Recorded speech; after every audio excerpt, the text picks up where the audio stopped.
Ladies and gentlemen, let us begin with a moment of quiet reflection.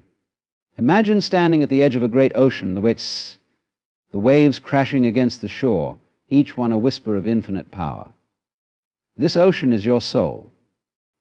It is vast, untamed, and brimming with potential, though sometimes hidden beneath the surface of doubt, fear, and perceived weakness. What is weakness, really? Is it the absence of strength, or merely the story we've told ourselves about what we are not?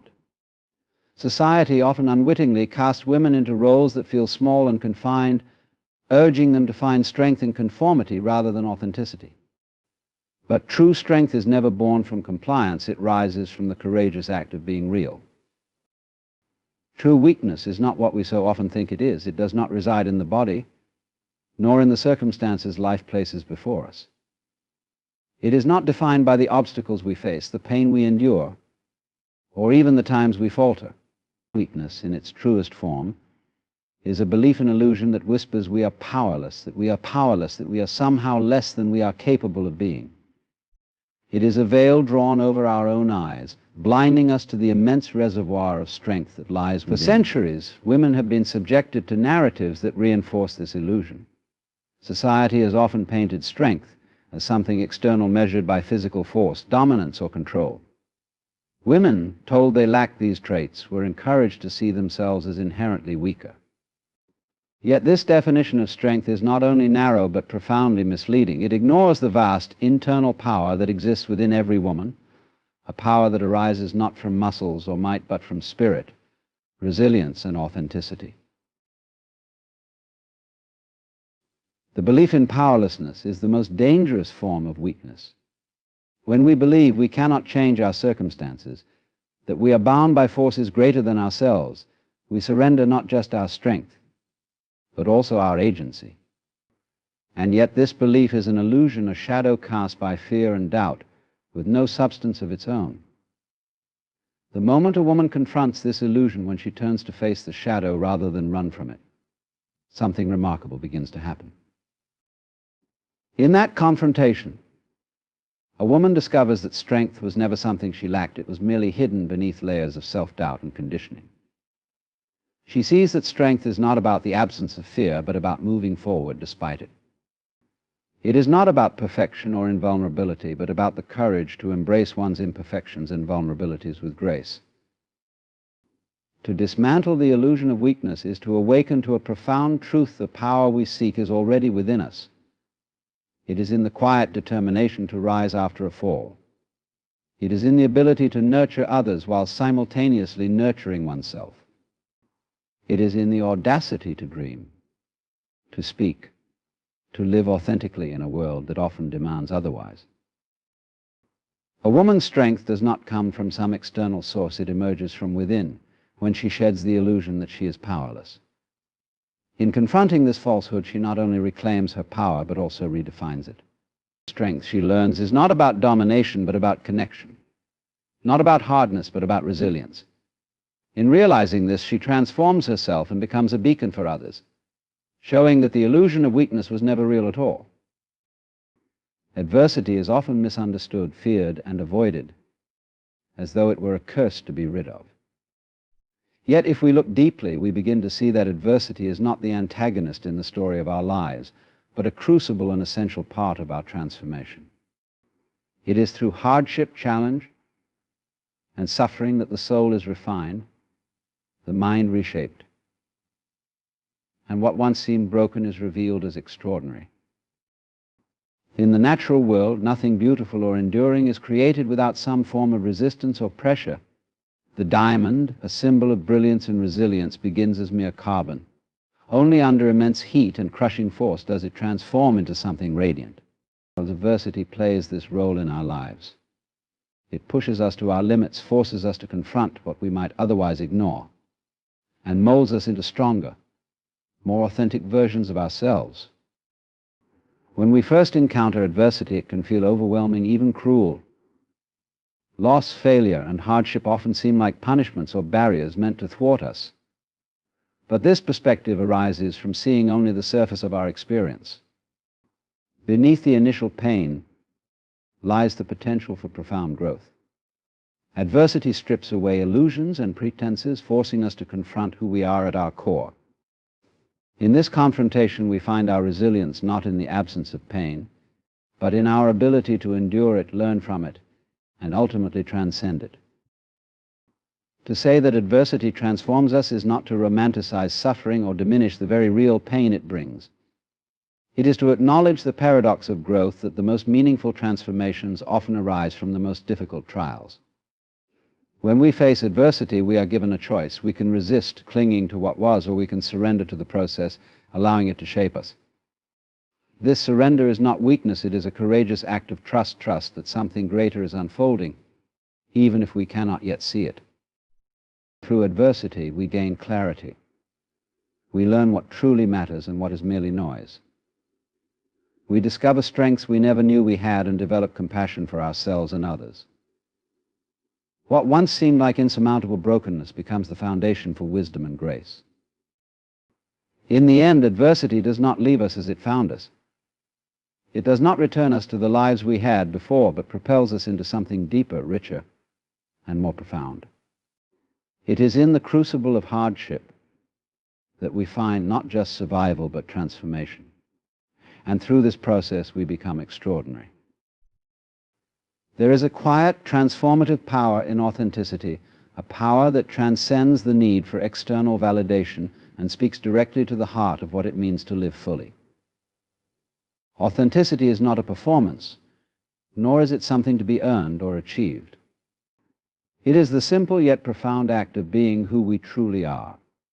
When a woman embraces her authentic self, she taps into a source of strength and confidence that no external force can shake. In a world that often demands conformity, authenticity can feel like an act of rebellion. From an early age, many women are taught to mold themselves to fit the expectations of others, whether it's family, society, or cultural norms.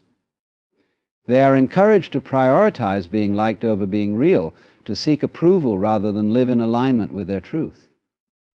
Yet the pursuit of validation is an exhausting and never-ending cycle. No amount of external praise can fill the void left by a lack of self-acceptance.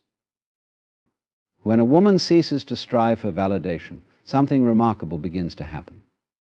By letting go of the need to please others, she makes space for her true self to emerge. This self is not perfect, it has flaws, vulnerabilities, and contradictions, but it is real. And in its realness, it possesses an undeniable power. Authenticity does not require perfection, it requires honesty. To be authentic is to honor one's values, speak one's truth, and live in a way that feels true to the soul, regardless of how others might perceive it. There is a stillness to authenticity, a calm that comes from no longer trying to be something one is not.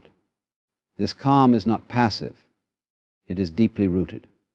A woman living authentically carries a presence that is both grounded and magnetic. She is not swayed by the shifting opinions of others, because her sense of self does not depend on them. Her power is not in how loudly she speaks or how much she achieves, but in the quiet confidence of knowing who she is. Living authentically also has a ripple effect. When a woman stands in her truth, she unconsciously gives others permission to do the same. Authenticity is contagious, it inspires and uplifts, showing others that they too can live without masks.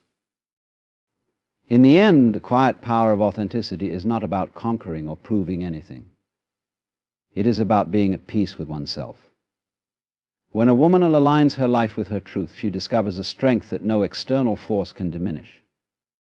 Her presence becomes unshakable, not because it is loud, but because it is real. Strength is often misunderstood as an unyielding force, something hard and impenetrable, untouched by weakness or fear. Yet true strength is far more nuanced and profound. It is not the absence of vulnerability, but the willingness to embrace it fully. To be vulnerable is to open oneself to uncertainty, to risk, to emotional exposure. And it is in this openness, balanced with courage, that true transformation unfolds, giving rise to a power that not only sustains but inspires and uplifts. Vulnerability is often perceived as a weakness, something to be hidden or overcome. But in truth, it is one of the most honest expressions of humanity. To admit vulnerability is to acknowledge the raw, unfiltered parts of ourselves, the fears, the doubts, the wounds, and in doing so, we connect with what is real. Yet embracing vulnerability alone is not enough. It must be met with courage, the kind that allows us to step forward even when we feel exposed. Courage is not the absence of fear, but the choice to move through it, to act despite its presence. When vulnerability and courage come together, they create a dynamic interplay of openness and strength. This balance is not about perfection, it is about authenticity. To be strong in this way is to show up fully, flaws and all, and to stand firm in the face of life's challenges, while remaining open to its beauty. It is the ability to say, this is who I am without needing approval or reassurance. Transformation occurs in this dance, because it is in moments of vulnerability that we grow the most. When we allow ourselves to be seen as we truly are, we strip away the masks that hide us from ourselves and others. In this process, we discover not only our resilience, but also the depth of our humanity. We learn that our worth is not tied to invincibility, but to the courage it takes to live authentically. This balance of vulnerability and courage also has a ripple effect. When one person dares to embrace their full self, they light the way for others to do the same. Their strength inspires not because it is unbroken, but because it is real. They remind us that to be human is to feel, to stumble, to rise again, and to keep moving forward with an open heart. In the dance of vulnerability and courage, we find the essence of transformation. It is here that strength is redefined not as an unyielding shield, but as a dynamic force that uplifts, connects, and empowers. This is the kind of strength that changes lives, including our own. In this journey from weakness to power, we come to realize that transformation is not about becoming something we are not, but about returning to who we have always been. It is about shedding the illusions of powerlessness, finding strength in the crucible of adversity, embracing the quiet force of authenticity, and discovering the profound balance of vulnerability and courage. True power is not loud or overbearing. It is a steady presence, grounded in truth and rooted in resilience. It is the ability to rise from challenges, not as an act of defiance, but as an embrace of life's endless capacity for renewal. When a woman stands in this power, she is unshakable not because she is invulnerable, but because she is real. Her strength inspires, her authenticity connects, and her courage transforms. Each of us carries this potential within us. The journey is not always easy, but it is deeply rewarding. From weakness to power is not a path we walk to prove our worth, but to uncover it, to live it, and to share it with the world. So let us honor this dance of life, the trials that refine us, the truths that ground us, and the courage that propels us forward. In embracing all of it, we discover a power that uplifts not just ourselves, but everyone around us. And in that, we transform the world. Thank you.